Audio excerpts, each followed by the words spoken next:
यदि आप class 12th का स्टूडेंट है क्या? यदि आप क्लास 12th का स्टूडेंट हैं और 2024 में बोर्ड का एग्जाम देने वाले हैं क्या? 2024 में बोर्ड का एग्जाम देने वाले हो हैं और आप एक अच्छा नंबर लाना चाहते हैं, एक बेहतर परसेंटेज लाना चाहते हैं, तो आज का क्लास आपके लिए काफ़ी स्पेशल होने वाला है, क्योंकि इसमें हम आज चर्चा करेंगे कि बोर्ड एग्जाम में कॉपी कैसे लिखें, क्या बोर्ड एग्जाम में कॉपी कैसे लिखें। उसके बाद बताएंगे कि टॉपर अपना कॉपी कैसे लिखता है, क्या टॉपर जो होता है अपना कॉपी कैसे लिखता है। क्योंकि हम लोग अक्सर ऐसा सोचते हैं कि जब एग्जाम दे करके आते हैं तो पूरा में से पूरा क्वेश्चन लिखते हैं, पूरा कॉपी भर करके आते हैं और हम सोचते हैं कि हमें तो पूरा में से पूरा नंबर मिलेगा, लेकिन नहीं मिल पाता है। पता चलता है कि जब रिजल्ट आता है तो एक साधारण सा नंबर आता है। तो क्या गलती हम ऐसा करते हैं कॉपी लिखते समय, जो हमें एक साधारण नंबर दिया जाता है, और जो टॉपर होता है कैसे अपना कॉपी को लिखता है, किस तरह से लिखता है कि उसे 100 में से 100 अंक दिया जाता है, क्या 100 में से 100 अंक दिया जाता है। तो इन्हीं सब कारणों को देखेंगे कि यदि आप एक टॉपर बनना चाहते हैं, यदि आपको एक बेहतर अंक लाना है, तो आप किस तरह से कॉपी एग्जाम में लिखेगा। तो चलिए सब्जेक्ट वाइज देखेंगे क्या कि फिजिक्स में कॉपी कैसे लिखें, उसके बाद देखेंगे केमिस्ट्री में कॉपी कैसे लिखें, उसके बाद देखेंगे हिंदी में कॉपी कैसे लिखें, इंग्लिश में कॉपी कैसे लिखें, बायोलॉजी में कॉपी कैसे लिखें, और उसके बाद मैथमेटिक्स का जो कॉपी होता है उसको किस तरह से लिखा जाता है। तो यदि आप मेरे चैनल पे नए हैं तो चैनल को जरूर सब्सक्राइब कर लीजिए। तो चलिए आज का क्लास बिना टाइम का इन्वेस्ट किए हुए स्टार्ट करते हैं। तो सबसे पहले हम देखेंगे कि कॉपी लिखते समय, क्या कॉपी लिखते समय निम्न बातों पर विशेष ध्यान देना है। क्या करना है कि कॉपी लिखते समय निम्नलिखित बातों पर क्या करना है, विशेष ध्यान देना है। मतलब जो भी हम बताएंगे उस पर विशेष ध्यान देना है कॉपी लिखते समय। तो पहला हमारे पास क्या है, पहला हमारे पास है कि जब भी हम कॉपी लिखें, क्या जब भी कॉपी हम लिखें तो अपनी कॉपी में ज्यादा काट कूट नहीं करना है। मतलब अपनी कॉपी में ज्यादा काट कूट नहीं करना है। मतलब ज्यादा आप जैसे कि नहीं होता कि कोई भी आंसर हम लिख रहे हैं वहां पे गलती कर दिए तो इस तरह से काट देते हैं, इस तरह का काम नहीं करना। जितना साफ हो सके उतना साफ सुथरा तरीका से अपना कॉपी को लिखना है। सबसे बेस्ट पॉइंट यही है कि अपना कॉपी में कहीं भी काट कूट नहीं करना है। यदि आपसे गलती हो जाता है बस आप इस तरह से एक सिंगल लाइन से आप उसको काट सकते हैं। उसके बाद दूसरा पॉइंट क्या है, दूसरा है मेरे दोस्त कि उत्तर हमेशा उत्तर, क्या हमेशा उत्तर हेडिंग देकर लिखें। क्या करना है कि जब भी आपको आंसर लिखना है आंसर को हेडिंग दे करके लिखना है। क्या करना है, हेडिंग दे करके लिखना है। उसके बाद नेक्स्ट का जो पॉइंट है काफी इंपॉर्टेंट है। क्या हम लोग क्या अक्सर गलती करते हैं कि एग्जाम में जब भी कॉपी लिखते हैं तो पैराग्राफ में ज्यादा लिखते हैं। क्या पैराग्राफ में लिखते हैं कि हम पैराग्राफ में लिखेंगे, पैराग्राफ चेंज कर करके तो हमें एक बेहतर अंक लाएगा। लेकिन मेरे दोस्त मेरे साथी ऐसा बात नहीं है। आप पैराग्राफ में लिखिए, उसके साथ पॉइंट का प्रयोग करना है। क्या करना है, पॉइंट का भी प्रयोग करना है। मतलब केवल पैराग्राफ में लिखने से ही नहीं बल्कि पॉइंट में भी लिखने से नंबर मिलता है। मतलब सीधा सा समझना है। मेरा कहने का मतलब ये नहीं है कि आप पैराग्राफ में मत लिखिए, आप पैराग्राफ में लिखिए उसके साथ ही साथ पॉइंट में लिखिए। क्योंकि पैराग्राफ और पॉइंट में जब आप लिखते हैं तो आपका जो आंसर होता है काफी एट्रैक्टिव लगता है और एग्जामिनर के माइंड में एक पॉजिटिव थिंक क्रिएट होता है, जिससे कि आपको एक अच्छा नंबर मिलता है। उसके बाद क्या है, उसके बाद क्या है कि हम लोग क्या कंफ्यूज रहते हैं कि एग्जाम में कौन सा पेन का इस्तेमाल करना है। तो 2 पेन का उपयोग करना है। क्या 2 पेन का उपयोग करना है, मुख्यतः 2 पेन का उपयोग करना है। पहला क्या है, ब्लू है और दूसरा क्या है, ब्लैक। मात्र 2 ही पेन का यूज करना है, पहला ब्लू और दूसरा क्या है, ब्लैक। हम लोग रेड पेन का इस्तेमाल नहीं कर सकते हैं, ग्रीन पेन का इस्तेमाल नहीं कर सकते हैं। जब भी करना है 2 पेन का इस्तेमाल करना है। पहला ब्लू हो गया और दूसरा क्या हो गया, ब्लैक। मेरे दोस्त मुझे उम्मीद है कि आपको यहाँ तक कोई कंफ्यूजन नहीं होगा कि क्या करना है, 2 पेन का उपयोग करना है, ब्लू और दूसरा क्या है, ब्लैक। मतलब हम अभी बताएं कि आप मतलब सबसे पहला पॉइंट बताएं कि अपने कॉपी में कहीं भी कट कुट नहीं करना है। मतलब जहां पे आंसर गलत हो जाए बस सिंगल लाइन से उसको काट देना। उसके बाद क्या करना है कि हमेशा आंसर जब हम लिखेंगे, आंसर राइटिंग करेंगे तो उसमें हेडिंग का प्रयोग करेंगे। क्या हेडिंग दे करके ही लिखेंगे। उसके बाद क्या करना है कि केवल पैराग्राफ में नहीं लिखना है, पॉइंट में भी लिखना। उसके बाद बताए थे हम कि 2 पेन का सिर्फ यूज करना है, पहला ब्लू और दूसरा क्या है, ब्लैक। बस इतना ध्यान देना। उसके बाद आपको क्या करना है क्या करना है कि जैसे कि कोई भी, जैसे मान लिया जाए फिजिक्स हो गया, क्या फिजिक्स हो गया या बायोलॉजी हो गया, तो उसमें कोई चित्र आ गया पाने के लिए, फिगर आ गया पाने के लिए, तो हम लोग ऐसा अक्सर गलती करते हैं कि फिगर को पेन से ही बना देते हैं। लेकिन ऐसा गलती नहीं करना चाहिए मेरे दोस्त। हमेशा फिगर को पेंसिल से बनाना है। क्या करना है, फिगर को जब भी बनाइए आप पेंसिल से बनाइए, और उसमें फिगर में क्या नाम, मतलब नाम भी लिखना होता है कि उस, जैसे कोई भी हम फिगर बनाए, एक मान लिया जाए पाचन तंत्र का फिगर बनाया, तो पाचन तंत्र में जो भी होता है पार्ट होता है तो उसका नाम लिखते हैं, तो नाम भी लिख देना है पेंसिल से है। यहाँ तक आपको समझ में आ गया, यहाँ तक कोई प्रॉब्लम नहीं। उसके बाद क्या करना है, उसके बाद करना है कि हैंड राइटिंग स्किल। जी हाँ, हैंड राइटिंग स्किल, क्योंकि यदि आप एक बेहतर अंक लाना चाहते हैं या एक आप टॉपर बनना चाहते हैं तो हैंड राइटिंग स्किल आपके पास होना चाहिए। हैंड राइटिंग स्किल कहने का मतलब आंसर लिखने की जो कला होता है, मतलब आपका जो हैंड राइटिंग है काफी अच्छा होना चाहिए, मतलब अच्छा होना चाहिए। उसके बाद आंसर जब आप लिखते हैं तो साफ सुथरा आंसर लिखिए। यदि आप बेहतर करना चाहते हैं तो हैंड राइटिंग स्किल का 80%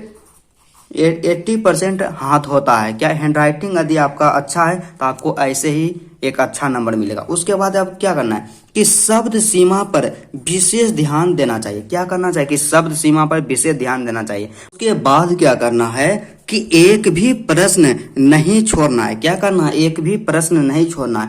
जो भी क्वेश्चन हो, सबसे पहले आपको क्या करना है कि जो प्रश्न आता है उसको आप को बढ़िया से लिखना है, अच्छा से लिखना। उसके बाद जो प्रश्न नहीं आ रहा है तो उसको आप लास्ट में लिखिए और उसको नहीं छोड़िए। उस प्रश्न के बारे में आप जो भी जानते हैं उसको लिख दीजिए। लेकिन क्या करना है, कभी भी एक भी प्रश्न नहीं छोड़ना है।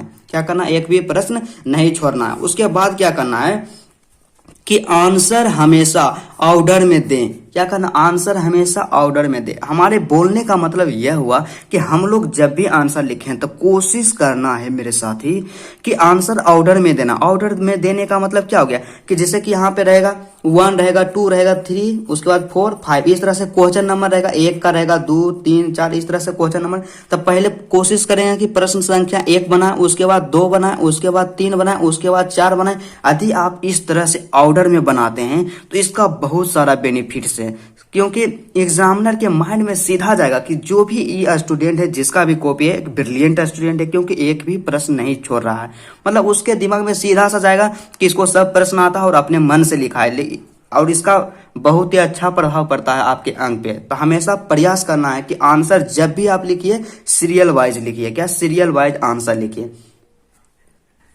मुझे उम्मीद है मेरे साथी, मेरे दोस्त, कि आपको समझ में आ चुका होगा कि कॉपी को किस तरह से एग्जाम में लिखना है। तो चलिए, ये तो हम लेक्चर दिए, बताएं कि किस तरह से लिखना है। अब लिख के दिखाते हैं कि कैसे हमारा, मतलब हम अपने एग्जाम में कॉपी को लिखेंगे। तो सबसे पहले क्या है, सबसे पहले हम बताते हैं मेरे दोस्त क्या कि हिंदी जो होता है, हिंदी में हम अपने कॉपी को किस तरह से लिखते हैं, क्योंकि सभी सब्जेक्ट में कॉपी लिखने का तरीका हल्का डिफरेंट होता है।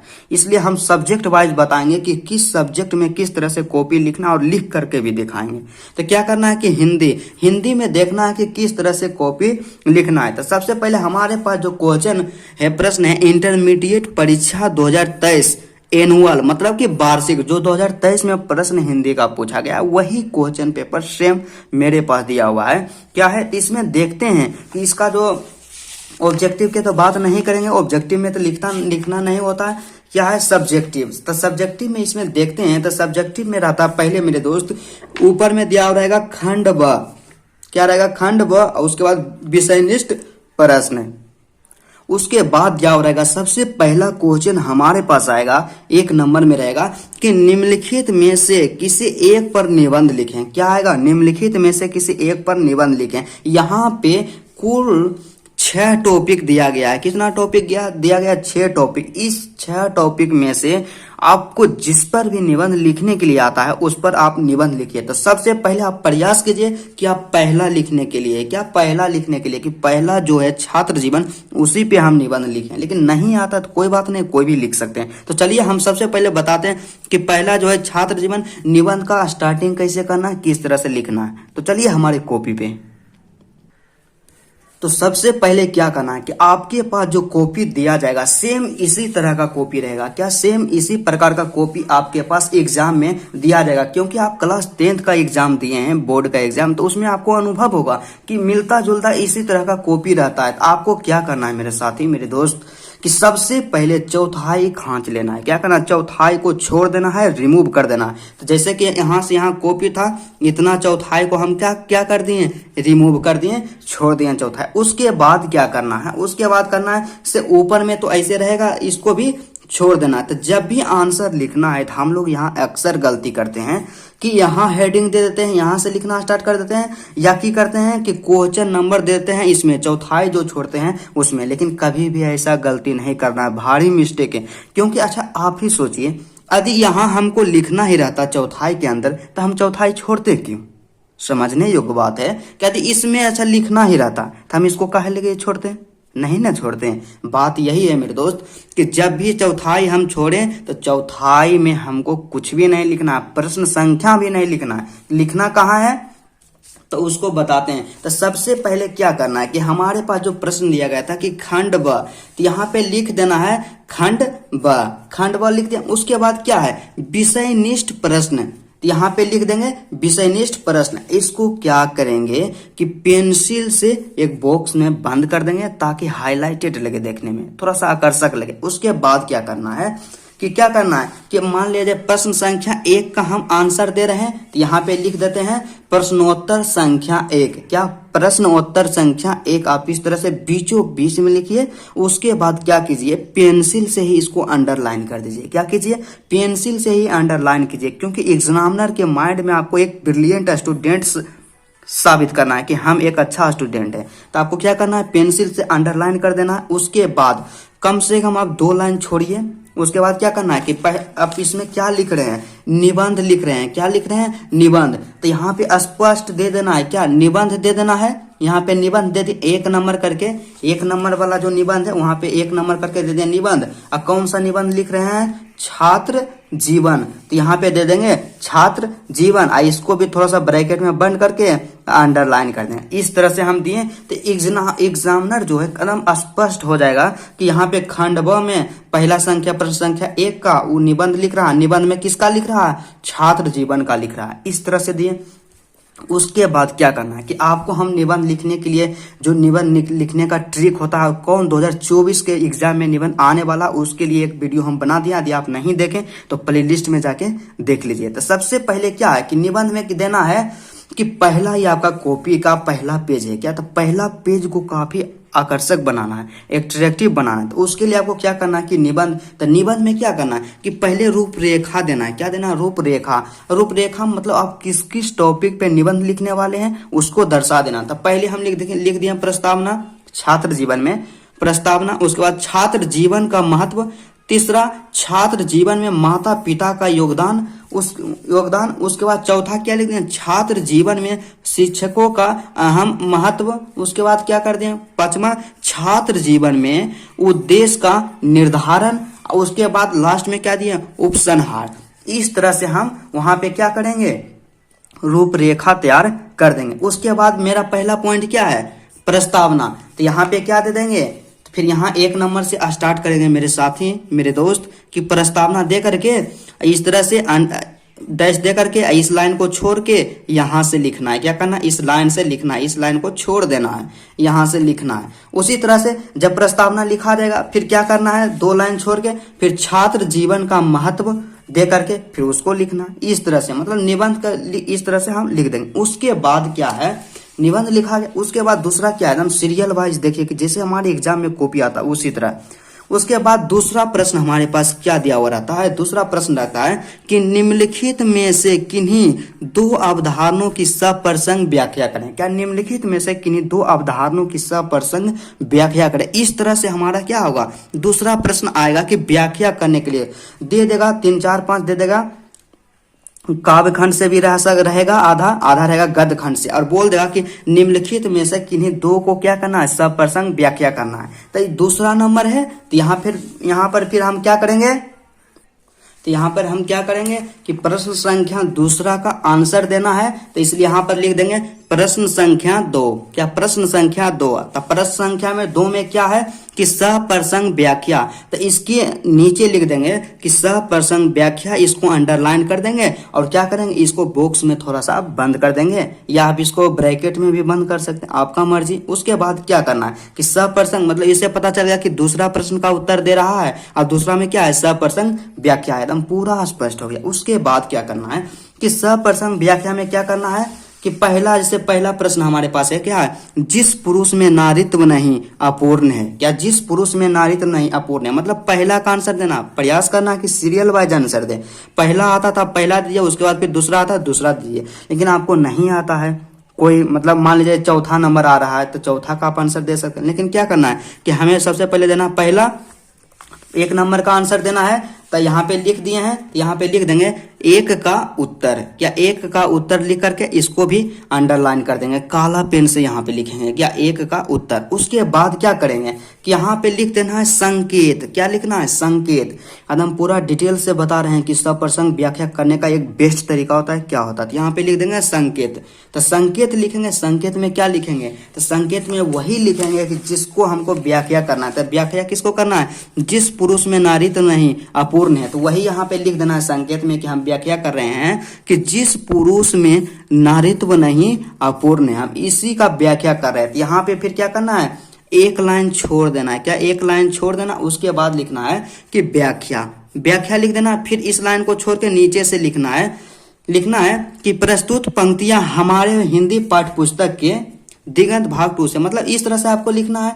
फिर यहाँ करके हम पैराग्राफ फिर छोड़ दिए और फिर इस तरह से हम लिख रहे हैं, मतलब इसी तरह से आपको क्या करना है एग्जाम में लिखना है। यदि आप सप्रसंग व्याख्या करने के लिए नहीं जानते हैं कि कैसे व्याख्या किया जाता है, तो मेरे चैनल को आप सब्सक्राइब कीजिए और देखिए कि उसमें सप्रसंग व्याख्या करने का जो टेक्निक होता है, ट्रिक होता है, क्या है। तो चलिए इस तरह से व्याख्या कर लेंगे। दूसरा नंबर प्रश्न का उत्तर यहाँ पे कंप्लीट हो गया। उसके बाद हम क्या करेंगे, 3 नंबर में जो आता है मेरे दोस्त, क्या आता है तीसरा में कि अपने प्रधानाध्यापक के पास, मतलब आवेदन पत्र आता है। क्या आवेदन पत्र आता है तीसरा नंबर में।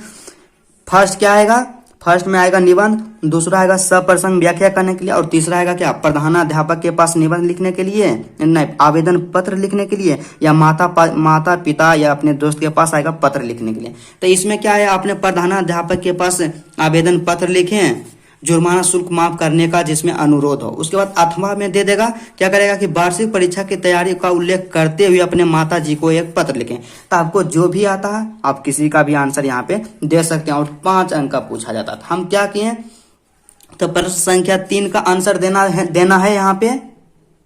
तो उसी तरह हम क्या करेंगे कि प्रश्नोत्तर संख्या कर देंगे 3 का आंसर देना।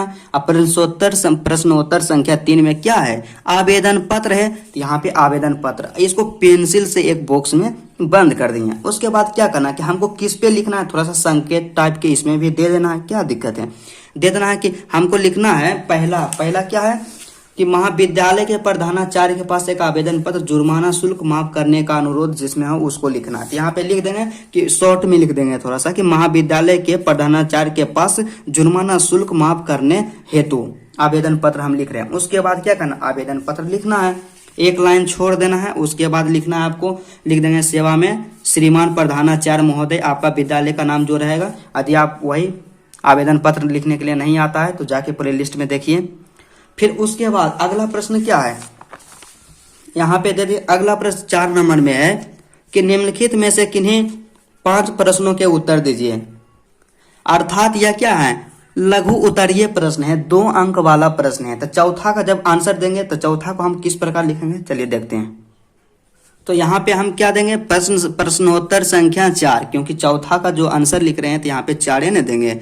प्रश्नोत्तर संख्या 4 दे दिया। उसके बाद कौन सा प्रश्न है, तो 2 अंकीय प्रश्न। इस तरह से 2 अंकीय प्रश्न दे करके इसको थोड़ा सा ब्रैकेट में बंद कर सकते हैं या बॉक्स में बंद कर सकते हैं। तो 2 अंकीय प्रश्न जो प्रश्नोत्तर संख्या 4 है, इस तरह से हेडिंग दे, 1 लाइन छोड़ देना। उसके बाद क्या करना है कि यहीं पे मेन काम करना है। इससे जयप्रकाश, इस तरह से आपको लिखना है तो सबसे पहला प्रश्न क्या है, जयप्रकाश नारायण। दूसरा क्या है, धागर शब्द क्या है। उसके बाद तीसरा क्या है, डायरी। मतलब क्रम के अनुसार आपको आंसर देना। क्या करना, क्रम के अनुसार आपको आंसर देना, ताकि एग्जामिनर को जो भी हो उनको क्वेश्चन को खोज खोज के नहीं खोजना पड़े कि हाँ इस एक का आंसर दिया, उसके बाद फिर 5 का आंसर दे दिया, फिर 6 का आंसर दे दिया। इस तरह से नहीं लिखना। आपको क्या करना है कि क्रम के अनुसार आंसर देना। पहले 1 का, फिर 2 का, फिर 3 का, फिर 4 का, इस तरह से आंसर देना है। तो सबसे पहले क्या है, यदि नहीं आता तो आप किसी का भी दे सकते हैं, लेकिन प्रयास करना है कि जो आता है पहले क्रम के अनुसार ही देना है। तो पहला प्रश्न है, 1 नंबर का हमको आंसर देना है। यहाँ पे लिख देंगे, क्या लिख दिए कि 1 का उत्तर, ऐसे रोमन में जैसे है 1 का उत्तर, और उसके बाद इसको अंडरलाइन कर दिया, इस लाइन को छोड़ दिया, नीचे वाला लाइन से लिखना है। नीचे वाला लाइन से यहाँ लिखना है। तो पहला प्रश्न हमारे पास था कि जयप्रकाश नारायण कम्युनिस्ट पार्टी में क्यों नहीं शामिल हुए। इसमें लिख दिए कि यह बात सच है। मतलब जो आपका आंसर हो वहां तक लिखिए। उसके बाद क्या करना है, यदि आंसर आपका खत्म हो गया तो 2 लाइन छोड़ करके उसके बाद अगला लाइन से लिखना है। तो 1 का उत्तर दें, तो यहाँ पे फिर लिख देंगे कि 2 का उत्तर। तो 2 का उत्तर फिर इस लाइन को छोड़ के फिर यहाँ से लिखेंगे। उसी तरह से जब समाप्त हो जाए तो फिर 1-2 लाइन छोड़ देना है, फिर 3 का उत्तर दे करके इस लाइन को छोड़ के यहाँ से लिखना। इसी तरह से आपको 5 प्रश्न का उत्तर देने के लिए बोला, तो आप 5 प्रश्न का लगातार उत्तर दीजिए, आपको एक बेहतर अंक मिलेगा। उसके बाद क्या होता है कि लघु उत्तरीय प्रश्न के बाद आता है कि दीर्घ उत्तरीय प्रश्न। मतलब 5 अंक वाला प्रश्न आता है कि निम्नलिखित में से किन्हीं 3 प्रश्नों का उत्तर दीजिए, जो कि 5 अंक वाला प्रश्न होता है। तो उसमें भी अवश्य करेंगे जैसे पहले किए थे। यहाँ पे हेडिंग में दे देंगे कि प्रश्नोत्तर संख्या 5। क्या प्रश्नोत्तर संख्या 5, मतलब 5 वाला जो है 5 नंबर में क्या है, तो 5 का आंसर देना है। तो यहाँ पे लिख देंगे कि प्रश्नोत्तर संख्या 5, इसको अंडरलाइन करके ब्रैकेट में बंद कर दिए। तो कौन सा कैसा प्रश्न है, तो 5 अंकीय प्रश्न है, मतलब 5 अंक वाला है। इसको यहाँ पे इंडिकेट कर देंगे, दिखा देंगे, दर्शा देंगे कि 5 अंकीय प्रश्न। उसके बाद क्या करना है मेरे दोस्त, 1 का आंसर देना है। यहाँ पे हम लिख देंगे 1 का उत्तर। उसके बाद इस लाइन से फिर लिखना स्टार्ट करेंगे। उसी तरह यदि हमको 2 का उत्तर देना है तो यहाँ पे क्या करेंगे, इस तरह से 2 का उत्तर दे देंगे। मुझे उम्मीद है कि हिंदी में आपको कोई भी प्रॉब्लम नहीं होगा। तो चलिए आप अगला सब्जेक्ट में देखते हैं, फिजिक्स में देखते हैं कि फिजिक्स में हम अपने कॉपी को किस तरह से लिखेंगे, लिखने का क्या तरीका होता है। अभी वीडियो थोड़ा सा लंबा होगा, लेकिन कोई बात नहीं, एक ही में सबका सॉल्यूशन मिलेगा कि किस तरह से अपने कॉपी को एग्जाम में लिखना है। तो चलिए फिजिक्स का देखते हैं। तो मेरे पास फिजिक्स का 2022 में जो क्वेश्चन पूछा गया था, इंटरमीडिएट परीक्षा 2022 क्या है, भौतिक शास्त्र, जो कि 2022 में पूछा गया था। तो उसमें हम देखते हैं कि फिजिक्स का कॉपी हम कैसे लिखेंगे। तो चलिए स्टार्ट करते हैं। तो सबसे पहले इसमें देखते हैं कि हमारे पास जो प्रश्न आता है फिजिक्स में किस तरह से आता है। तो यहाँ पे है मेरे दोस्त क्या है कि खंड व, जिस तरह से वही बात है, सेम तो है मेरे यार, कि जिस तरह से हिंदी में रहता था कि खंड व, तो यहाँ पे क्या करेंगे, हम दे देंगे खंड ब, ऊपर में दे दिए। क्या करना, हमेशा ध्यान रखना कि चौथाई वाले भाग में कुछ भी नहीं लिखना। तो यहाँ पे दे दिए खंड ब। उसके बाद क्या है, खंड ब में जो है क्या है, लघु उत्तरीय प्रश्न। लघु उत्तरीय प्रश्न, क्योंकि यहाँ पे जब जो प्रश्न बन के आया उसमें डायरेक्ट शो कर दिया लघु उत्तरीय प्रश्न, तो हम भी यहाँ लिख देंगे कि लघु उत्तरीय प्रश्न। क्या पहले बनाएंगे हम लघु उत्तरीय प्रश्न। क्या लघु उत्तरीय का प्रश्न, एक बात हमेशा और ध्यान रखिएगा, क्योंकि कई विद्यार्थी से मिस्टेक हो जाता है कि लघु उत्तरीय प्रश्न दे दिए 4-5 को लिख करके फिर दीर्घ उत्तरीय का घुसा दिए बीच में। अब उसे नहीं करना। यदि आप लघु उत्तरीय प्रश्न का जवाब दे रहे हैं तो पूरा आप लघु उत्तरीय प्रश्न लिखिए। उसके बाद दीर्घ उत्तरीय प्रश्न का जवाब दे रहे हैं तो ऊपर में लिख दीजिए दीर्घ उत्तरीय प्रश्न, और दीर्घ उत्तरीय प्रश्न का ही आंसर देना है। तो सबसे पहले क्या करना है कि लघु उत्तरीय प्रश्न यहाँ पे। उसके बाद प्रश्न संख्या क्या है, मतलब प्रश्न संख्या 1 है, तो 1 का आंसर देना है। तो 1 का आंसर देना है, तो यहाँ पे लिख देंगे कि, यहाँ लिख दिया कि प्रश्नोत्तर संख्या 1। क्या लिख दिया, प्रश्नोत्तर संख्या 1। 1 लाइन छोड़ के उसके बाद अगला लाइन से लिखना है। क्या अगला लाइन से लिखना है, अगला लाइन से लिखना है। तो अगला लाइन में क्या है, क्या हमसे पूछ रहा है प्रश्न के विद्युत चुंबकीय तरंग क्या है। विद्युत चुंबकीय तरंग क्या है, देखिए यहाँ पे फिजिक्स हो या केमिस्ट्री हो या बायोलॉजी हो, तीनों का कॉपी लिखना इसी तरह से लिखना है, जस्ट जैसे हम बता रहे हैं। तो क्या है प्रश्न, विद्युत चुंबकीय तरंग। तो आपको हम बताए थे ना मेरे दोस्त कि क्या करना है, आपको हमेशा ध्यान रखना है आंसर लिखते समय। जब भी आंसर आप लिखिए, क्या बताए थे कि हमेशा उत्तर हेडिंग देकर लिखें। तो यहाँ पे थोड़ा सा कंफ्यूजन होगा ना आपको समझने में। तो यहाँ पे देखिए, तो क्या है, विद्युत चुंबकीय तरंग पूछ रहा है कि क्या है। तो यहाँ पे हम हेडिंग दे देंगे। क्या करेंगे, हेडिंग दे दिए कि विद्युत चुंबकीय तरंग।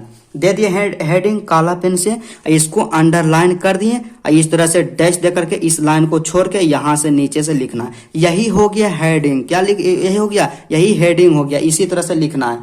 उसके बाद ब्लू पेन से लिखना है कि विद्युत चुंबकीय तरंग कैसे कहते हैं, तो दोलन गति करने समय, मतलब जो भी आपका आंसर हो उस तरह से लिखना है। उसके बाद क्या करना है, यहाँ से पैराग्राफ छोड़ देना है, थोड़ा सा एट्रैक्टिव लगे देखने में। उसके बाद एक का तो आंसर दे दें। उसके बाद दूसरा में क्या है, दूसरा में है 2 का आंसर देना है। दूसरा में क्या है, लॉरेंट बल क्या है, मतलब सिंपली देखें कि लॉरेंज बल क्या है, तो हमसे पूछ रहा है तो दूसरा का आंसर देना। तो यहाँ पे उसी तरह से यहाँ लिख देना है कि यहाँ एक का आंसर समाप्त हुआ तो 2 लाइन का गैप होना आवश्यक है। उसके बाद लिखना है कि प्रश्न उत्तर संख्या 2, इसको क्या कीजिए, अंडरलाइन कर दिए, अंडरलाइन कर दिए। उसके बाद क्या है, हमसे पूछा कि लॉरेंज बल, यहाँ पे लिख दिए डैश दे करके हेडिंग बना दिए कि लॉरेंज बल, मतलब इससे यह स्पष्ट हो जाएगा कि हम लॉरेंज बल के बारे में लिख रहे हैं कि लॉरेंज बल है क्या। तो यहाँ पे लिख दिया लॉरेंज बल। उसके बाद क्या करना है, इसके बारे में लिखना है कि लॉरेंज बल कहते हैं किसको। इस तरह से हम यहाँ क्या, इस लाइन को छोड़ के नीचे वाला लाइन से यहाँ से हम लिखना स्टार्ट करेंगे और इसके बारे में लिखेंगे कि लॉरेंज बल क्या है।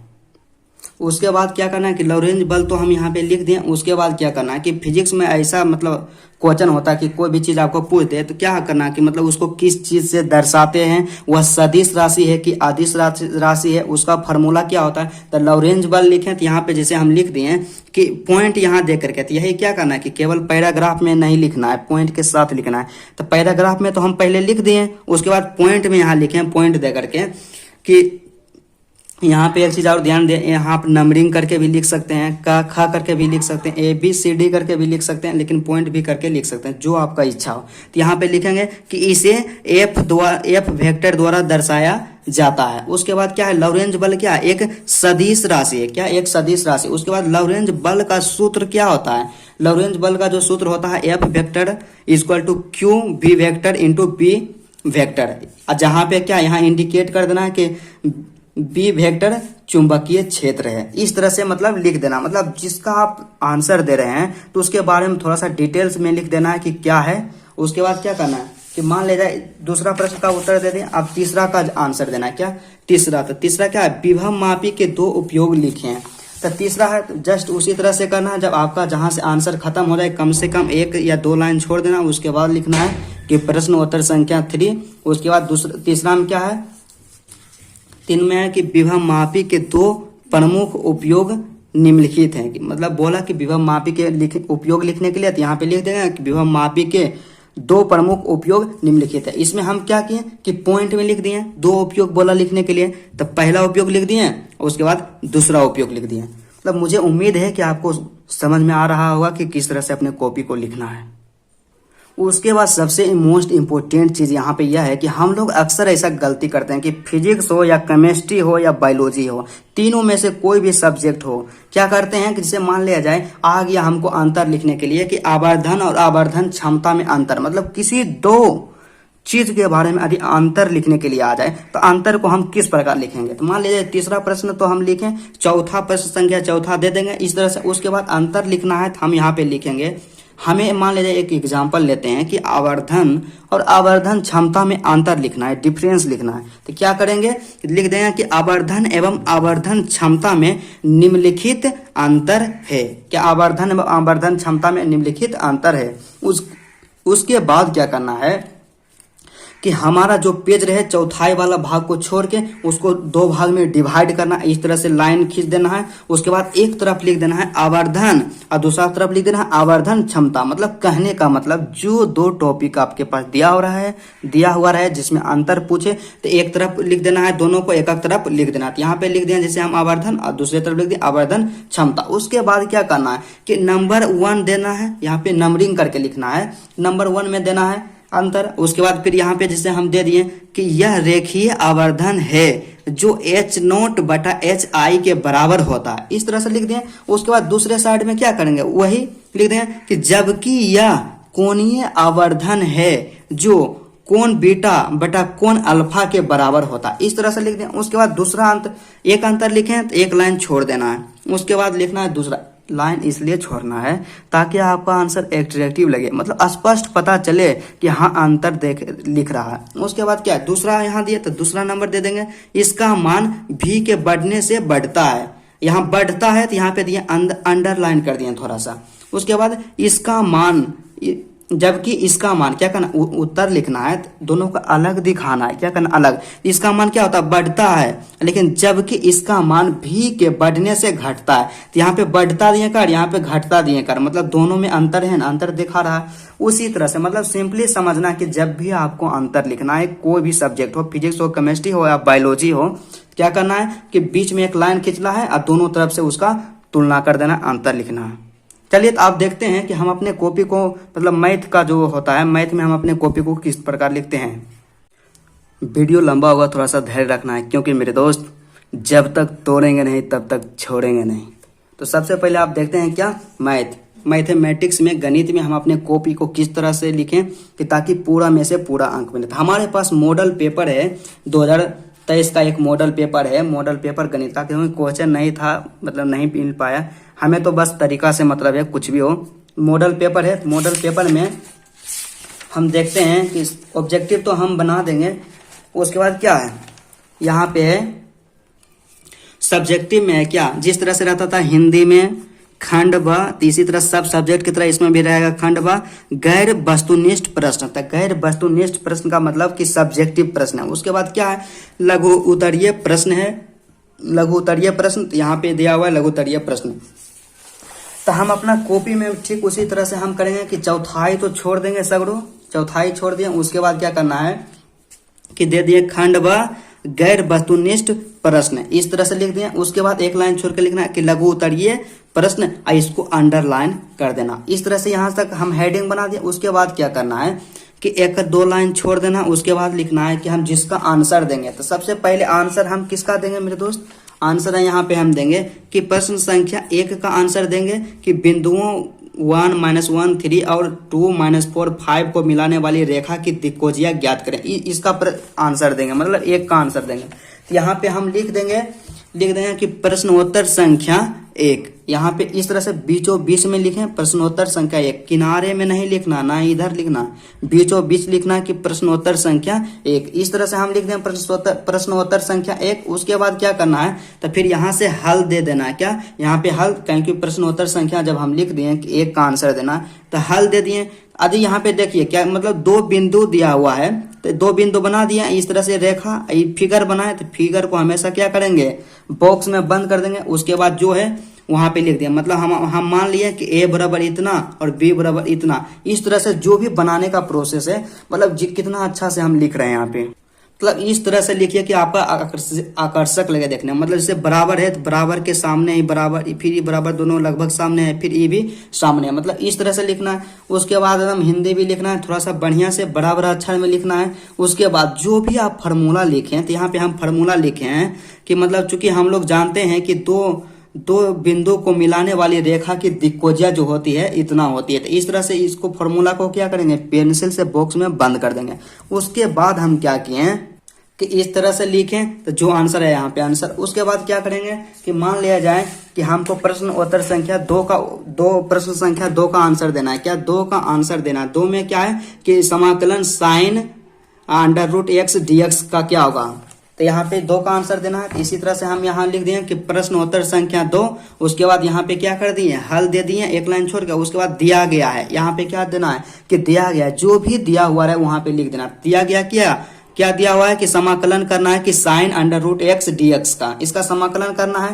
तो इस तरह से हम यहाँ पे लिख देंगे, क्या करेंगे, इस तरह से हम लिख देंगे, मतलब जितना साफ सुथरा तरीका से है हो उतना लिखिए। यहाँ पे एक फार्मूला है, तो फार्मूला को हम क्या किए, बॉक्स में बंद कर दिया, मतलब आप साइड में फार्मूला को बॉक्स में बंद कीजिए ताकि एग्जामिनर के माइंड में एक अच्छा रिस्पॉन्स जाए और आपको एक बेहतर अंक मिले। फिर उसी तरह क्या करना है कि जब आंसर आपका आ जाए फाइनल आंसर, तो आंसर को भी एक बॉक्स में बंद कर देना इस तरह से, ताकि आपका आंसर काफी एट्रैक्टिव और हाईलाइटेड लगे कि हाँ यहाँ पे स्पष्ट पता चले कि यहाँ पे आंसर आ गया। उसके बाद 3 का आंसर देना है, तो उसी तरह से लिख देना कि प्रश्न उत्तर संख्या 3। उसके बाद हल दे करके फिर दिया गया है लिख करके, इस तरह से आपको कॉपी अपना लिखना है। तो चलिए, मुझे उम्मीद है कि आपको किसी भी सब्जेक्ट में कोई भी प्रॉब्लम नहीं होगा कि हम अपने कॉपी को किस तरह से लिखें, किस तरह से कॉपी एग्जाम में लिखना। यदि आप इस तरह से, हम जिस तरह से बताएं वैसे अपने एग्जाम में कॉपी को लिखते हैं तो आपको 100 में से 100 अंक जरूर मिलेगा। यदि आप मेरे चैनल पे नए हैं तो चैनल को जरूर सब्सक्राइब कीजिए, क्योंकि आने वाले जो हमारा एग्जाम है 2024 का, उससे रिलेटेड बहुत ही महत्वपूर्ण क्लास लेके आते रहते हैं। तो चलिए आज का क्लास यहीं तक रहता है। हमेशा पढ़ते रहिए, हंसते रहिए, मुस्कुराते रहिए और मस्त रहिए।